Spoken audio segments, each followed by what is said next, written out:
کہ ہمارا شیطان کے ساتھ تعلق کیسا ہونا چاہیے۔ اللہ نے فرمایا ان الشیطان لکم عدو، یقیناً شیطان تمہارا دشمن ہے۔ شیطان نے تمام بنی نوع انسان سے یا پھر یوں کہ بنی آدم سے، ہم اور آپ سے ہمیشہ کی اپنی دشمنی ٹھان لی۔ ہم اور آپ نے شیطان کا کچھ بظاہر نہیں بگاڑا، ہم اور آپ نے شیطان کا کوئی نقصان بظاہر ہم نے نہیں کیا، لیکن حضرت آدم علیہ السلام کو سجدہ کرنے کا اللہ نے حکم دیا اور اس نے سجدہ نہیں کیا۔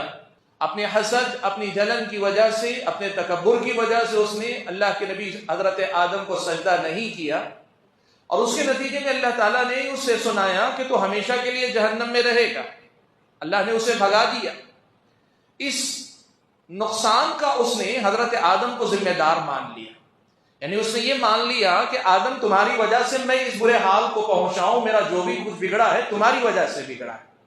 اب اس کے بعد اس نے یہ ٹھان لیا کہ صرف آدم نہیں، قیامت تک آنے والے سارے بنی آدم، آدم علیہ السلام کی تمام اولاد یعنی تمام انسانوں کو اس نے اپنا دشمن مان لیا ہے۔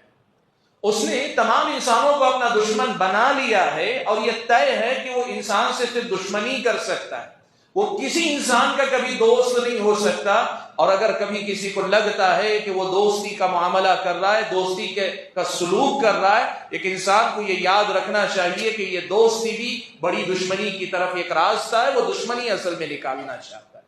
اللہ تعالیٰ نے اسی لیے آیت کے اگلے حصے میں یہ کہا فَاتَّخِذُوهُ عَدُوًّا، اے آدم کے بچوں، اے انسانوں، تمہارا بھی یہ طریقہ ہونا چاہیے کہ تم بھی شیطان کو اپنا دشمن ہی بنا کے رکھو۔ تم ہمیشہ شیطان کو اپنا دشمن ہی سمجھو، اس کے ساتھ تمہارا رشتہ دشمنی ہی کا ہونا چاہیے۔ تمہاری شیطان سے دوستی نہیں ہو سکتی، نزدیکی نہیں ہو سکتی تمہاری شیطان سے۔ یہ اللہ تبارک و تعالیٰ نے اس آیت میں ہم اور آپ کو بتایا۔ حاضرین گرامی، اللہ تعالیٰ نے آگے فرمایا انما يدعو حزبه ليكونوا من اصحاب السعیر۔ اب یہ دشمن کیا کرتا ہے؟ شیطان ہم سے اپنی دشمنی کیسے نکالتا ہے؟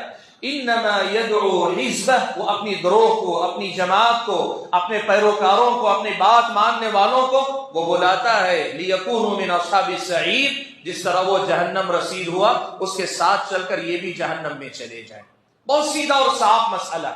میں برباد ہوا تو تمہیں بننے نہیں دوں گا، میں برباد ہوا تمہیں آباد ہونے نہیں دوں گا، میں اگر جہنم میں جا رہا ہوں تو تمہیں جنت میں جانے نہیں دوں گا۔ یہ شیطان کا عزم، یہ شیطان کا ارادہ ہے، یہ شیطان کا ایک طرح سے کیوں کہیے کہ زندگی بھر کے لیے مشن ہے، وہ ہمارے اور آپ کے پیچھے ہر آن ہر پل پڑا ہوا ہے۔